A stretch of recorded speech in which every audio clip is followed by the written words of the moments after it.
بسم اللہ الرحمن الرحیم۔ عزیز طلبہ و طالبات، السلام علیکم۔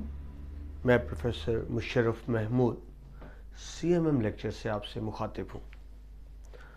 عزیز طلبہ، ہم سال دوم کے مطالعہ پاکستان کے پہلے سبق کا مطالعہ کر رہے تھے۔ ہمارا پہلے سبق اسلامی جمہوریہ پاکستان کا قیام، اس کا 7واں لیکچر ہے، جس میں مسلم لیگ کے قیام کے اسباب پر بات کی جائے گی۔ عزیز طلبہ، جیسے کہ آپ جانتے ہیں کہ 1885 میں برِ صغیر پاک و ہند میں پہلی سیاسی جماعت انڈین نیشنل کانگریس قائم کی گئی۔ یہ ایک انگریز A.O. ہیوم نے قائم کی تھی۔ وہ بڑے بہیخواہ تھے برِ صغیر کے عوام کے۔ وہ چاہتے تھے کہ یہاں کے لوگوں کے جائز حقوق اور مطالبات کو حکومت برطانیہ تک رسائی ہونی چاہیے، اور اس کے لیے انہوں نے ایک جماعت بنائی کہ یہاں کے لوگ اپنے جائز مطالبات حکومت برطانیہ تک پہنچا سکیں۔ اب ایک انگریز نے بنائی تھی، اور اس میں تمام ہندوستانیوں کے لیے بنائی تھی۔ اور یہ بھی آپ کے ذہن میں رہے کہ یہ برِ صغیر کی پہلی جماعت تھی انڈین نیشنل کانگریس۔ اس سے پہلے تو آپ جانتے ہیں یہ بادشاہ تھی مغلوں کی، جس میں سیاسی جماعتوں کا کوئی تصور نہیں تھا۔ نتیجہ کیا ہوا؟ لوگ جوک در جوک اس میں شامل ہونے لگے۔ ایک کشش تھی، کھچاؤ تھا اس کی طرف۔ ہندو، مسلمان، سکھ، پارسی سب اس جماعت میں شامل ہو رہے ہیں، کانگریس میں۔ لیکن یہ وقت تھا 1885 کے بعد، کانگریس کے قیام کے بعد، کہ سر سید احمد خان نے مسلمانوں کو روکا کہ وہ کانگریس میں شامل نہ ہوں۔ آپ نے اردو کے دوسرے سبق تشکیل پاکستان میں بھی چیز پڑھی ہوگی یا آپ پڑھیں گے کہ سر سید سمجھتے تھے، دور اندیش تھے، بہت ویل وشر تھے۔ وہ سمجھتے تھے کہ کیونکہ ہندوستان میں ہندوؤں کی اکثریت زیادہ ہے، ہندوؤں کی اکثریت ہے، لہٰذا کانگریس آگے چل کر ہندوؤں کی جماعت بن جائے گی۔ لہٰذا جب کانگریس کی پوری کوشش تھی، سر سید نے روکا کہ مسلمان کانگریس میں شامل نہ ہوں، بلکہ پوری توجہ اپنی تعلیمی اور معاشرتی اصلاح کی طرف دیں۔ اور بالکل ایسا ہی ہوا کہ آگے چل کر ہندو کانگریس پہ غالب ہو گئے۔ ہندو ظاہر تو یہ کرتے تھے کہ کانگریس ہندو، مسلمانوں، سکھوں سب کی جماعت ہے، لیکن دراصل وہ صرف ہندوؤں کے مفاد کے لیے کام کر رہی تھی۔ یہ سلسلہ 1885 سے 1906 تک چلتا رہا، حتیٰ کہ مسلمانوں کو شدید احساس ہوا کہ اگر انہوں نے اپنے جائز قومی مطالبے منوانے ہیں تو ان کی اپنی سیاسی جماعت ہونی چاہیے، کیونکہ کانگریس صرف ہندوؤں کے مفاد کے لیے کام کر رہی تھی۔ تو اس لیے پھر مسلم لیگ کا وجود عمل میں آیا۔ اس ابتدائی تعارف کے بعد ہم باقاعدہ شروع کرتے ہیں آپ کی کتاب کے حوالے سے مسلم لیگ کے قیام کے اسباب۔ میں نے سر سید احمد خان کے لیکچر میں تفصیلی بات کی تھی، علی گڑھ کے لیکچر میں، کہ سر سید احمد خان ہی پہلے عظیم رہنما ہیں جنہوں نے برِ صغیر کے مسلمانوں کی قیادت کی اور ان کو منتشر ہونے سے بچایا، بحیثیت قوم مسلمانوں کے وجود کو بچایا۔ علی گڑھ تحریک صرف ایک کالج، اسکول یا یونیورسٹی کا نام نہیں تھی، یہ مسلمانوں کا پہلا پلیٹ فارم تھا جہاں سے مسلمانوں نے اپنی مساعی کا آغاز کیا اور مسلمانوں کو سنبھالا ملا کس طرح سے جدید مغربی تعلیم حاصل کر کے۔ سر سید نے اس کے ساتھ ساتھ محمڈن ایجوکیشنل کانفرنس بھی قائم کی، جس کا مقصد پورے برِ صغیر کے مسلمانوں کو دینی تعلیم کے ساتھ ساتھ جدید سائنسی اور انگریزی تعلیم بھی دینا تھا۔ اسی محمڈن ایجوکیشنل کانفرنس کا سالانہ اجلاس منعقد ہوتا ہے ڈھاکہ میں، اور اسی 30 دسمبر 1906 کو، یعنی دسمبر کے آخری دنوں میں محمڈن ایجوکیشن کانفرنس کا اجلاس ہوتا ہے، اور اسی اجلاس میں ہی مسلم لیگ کا قیام عمل میں لایا جاتا ہے۔ اس اجلاس میں تمام مسلم اکابرین شامل تھے جو مختلف صوبوں، مختلف علاقوں سے تھے۔ محمڈن ایجوکیشن کے اجلاس میں فیصلہ کیا گیا کہ مسلمانوں کی اپنی ایک سیاسی تنظیم ہونا چاہیے۔ اس طرح مسلم لیگ کی جڑیں، مسلم لیگ کی بنیاد محمدن ایجوکیشن کانفرنس کے اجلاس میں ہوئی، جو تحریک علی گڑھ کا حصہ تھا، جس کی بنیاد سر سید نے رکھی تھی۔ تو اس طرح ہم بجا طور پر کہہ سکتے ہیں کہ برِ صغیر پاک و ہند میں مسلمانوں کی بیداری کا آغاز، سیاسی تحریک کا آغاز سر سید احمد خان کی ذات مبارک سے ہی ہوا۔ یوں 30 دسمبر 1906 کو مسلم لیگ کا قیام عمل میں آیا۔ اس اہم اجلاس کی صدارت، جس میں مسلم لیگ قائم ہوئی، نواب وقار الملک نے کی، انہوں نے صدارت کی، اور ان کے ساتھ ساتھ برِ صغیر کے بہت سے سیاسی رہنما اکابرین بھی اس میں شامل تھے۔ اور اس اجلاس میں فیصلہ کیا گیا کہ سر آغا خان کو آل انڈیا مسلم لیگ کا پہلا صدر منتخب کیا گیا۔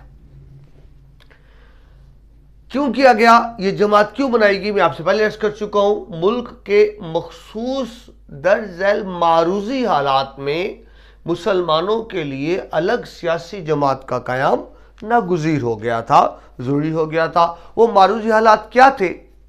ہندوؤں کی، ابھی آپ سے عرض کی، ہندوؤں کی ایک جماعت موجود تھی جو ہندوؤں کے مفادات کے لیے کام کرتی تھی، اور ظاہر یہ کرتی تھی کہ یہ سارے ہندوستانیوں کی جماعت ہے۔ اس شکل میں ضروری ہو گیا تھا کہ جس طرح کانگریس ہندوؤں کے مفاد کے لیے کام کر رہی ہے، مسلمانوں کے مفادات کی ترجمانی کے لیے بھی ایک سیاسی جماعت ہونی چاہیے۔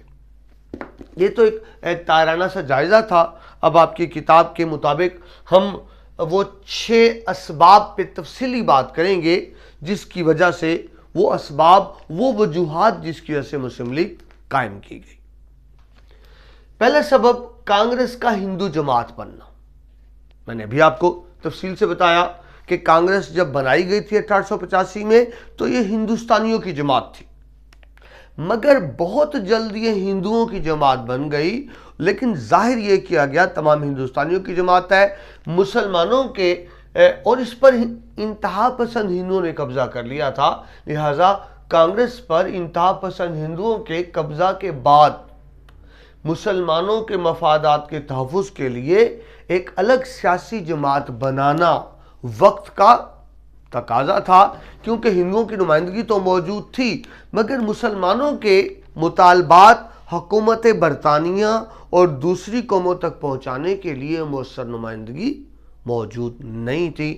تو ایک بنیادی وجہ تھی کہ کانگریس جو ہندوؤں کی جماعت بن چکی تھی۔ دوسری وجہ دیکھیے، فرقہ واریت۔ ہندوؤں کا فرقہ وارانہ رویہ، بہت سی شدت پسند ہندو تنظیمیں تھیں جو اس چیز کی قائل تھیں کہ ہندوستان صرف ہندوؤں کا ملک ہے، ہندوؤں کے علاوہ کسی اور کو اس ملک میں رہنے کی اجازت نہیں ہے، بلکہ یہاں تک آ گیا کہ مسلمان ناپاک ہیں، انہوں نے ہماری دھرتی کو ناپاک کر دیا ہے۔ بس کے اڈوں پر، ریلوے اسٹیشن پر اور پبلک مقامات پر عوام کے پینے کا جو پانی تھا وہ باقاعدوں پر لکھا جاتا تھا، ہندو پانی، مسلم پانی۔ یعنی وہ جن برتنوں میں اور جن جگہوں سے ہندو پانی پیتے تھے، مسلمانوں کو وہاں سے پانی پینے کی اجازت نہیں تھی، ان کے لیے الگ سے انتظام تھا مسلم پانی کا۔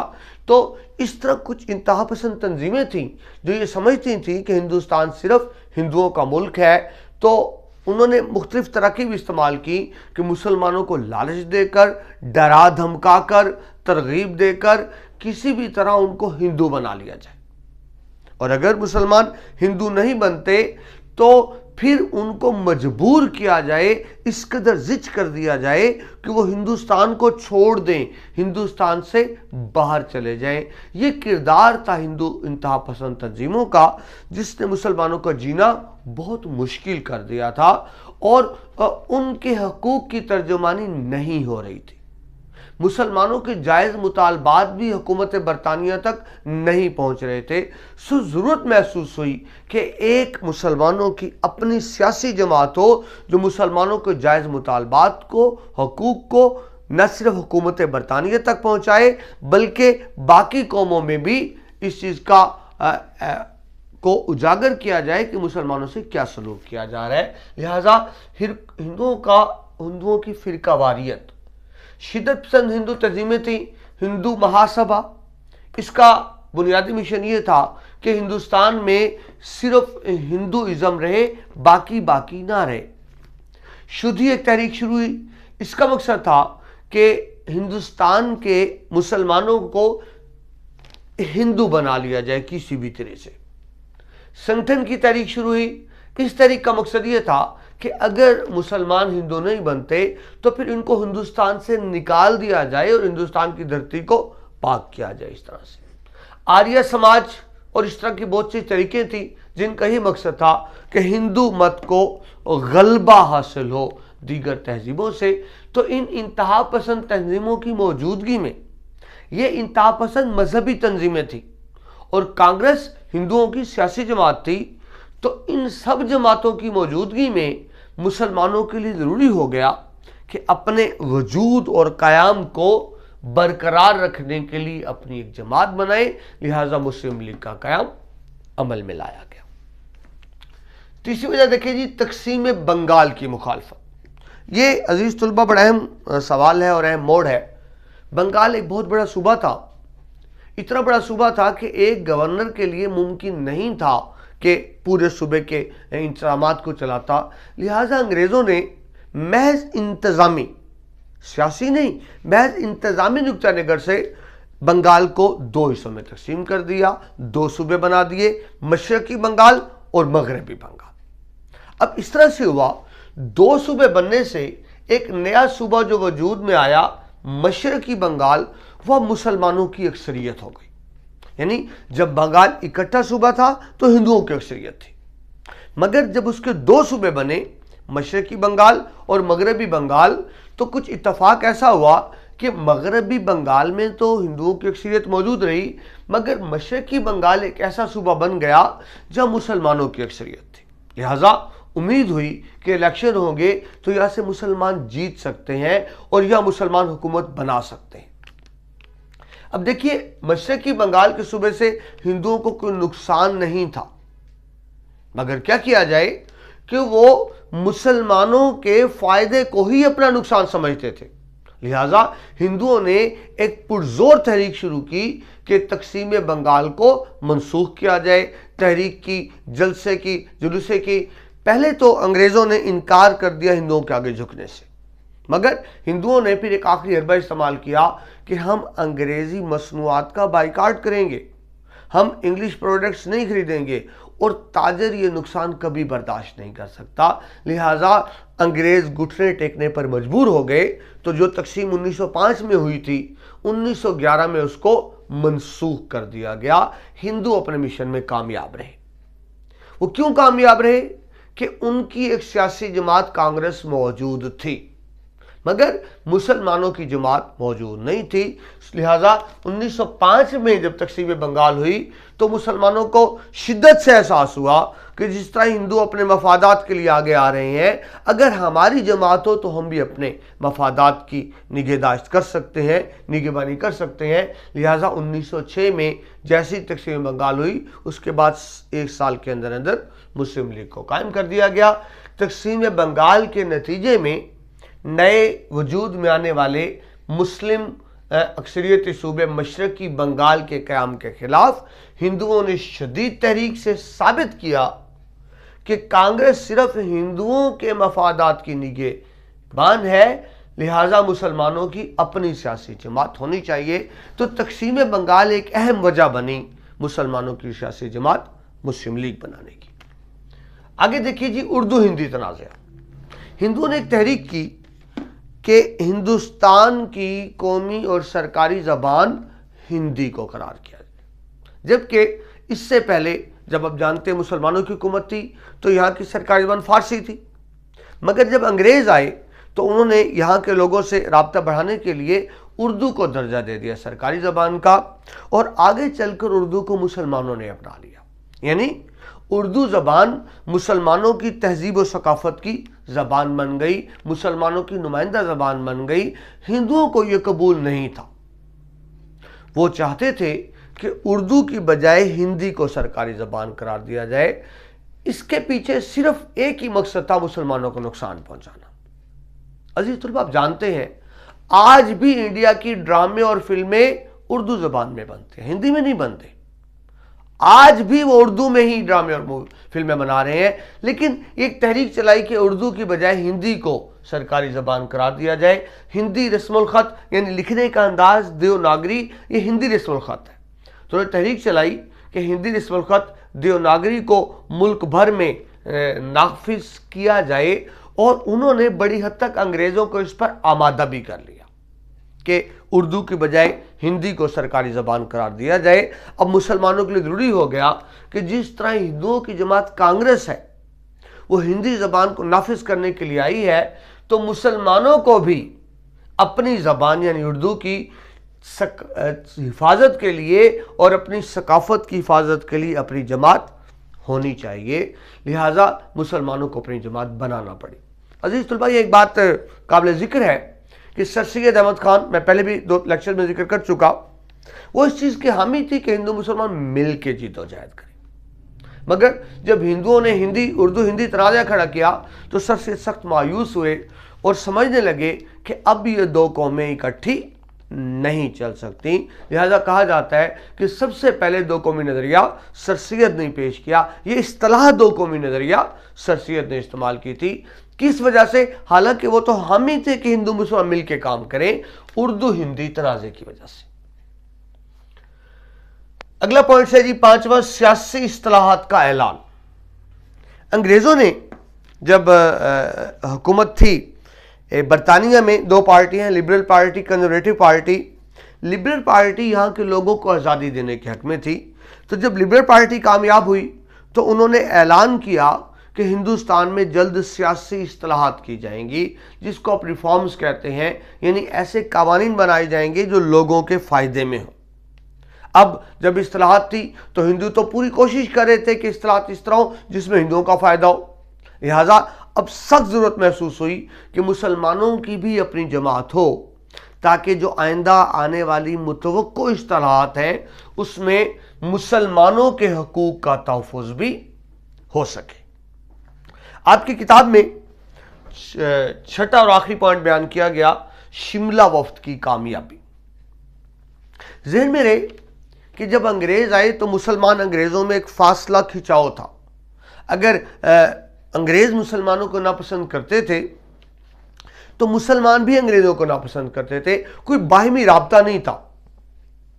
1906 میں ہی سر آغا خان کی قیادت میں پہلی مرتبہ مسلمانوں کا ایک وفد انگریز وائسرائے سے ملا، لارڈ منٹو سے ملا 1 اکتوبر 1906 کو۔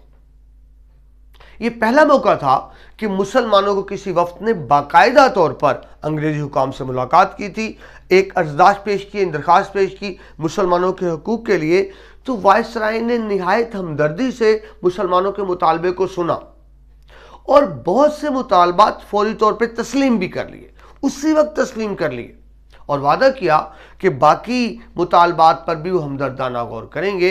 تو اس طرح مسلمانوں ایک شعور آیا کہ اگر ان کی بھی اپنی جماعت ہو اور وہ انگریزوں سے بات کریں تو اپنے جائز مطالبات منوا سکتے ہیں۔ یہ بڑی اہم بات تھی کہ جو شملہ میں ملاقات ہوئی تھی اس وفد کی، تو شملہ وفد کی کامیابی نے مسلمانوں کو اس طرح سوچنے پہ مجبور کیا کہ اگر ایک وفد پیش ہو کر اپنے مطالبات منوا سکتا ہے تو پھر مسلمانوں کی اپنی جماعت ہونی چاہیے۔ تو لہٰذا 1 اکتوبر 1906 کو شملہ وفد ملا، اور اس کے بعد 2 ماہ کے اندر ہی یعنی 30 دسمبر 1906 کو مسلم لیگ قائم کر دی گئی، جس میں شملہ وفد کی کامیابی کا بہت بڑا عمل دخل تھا۔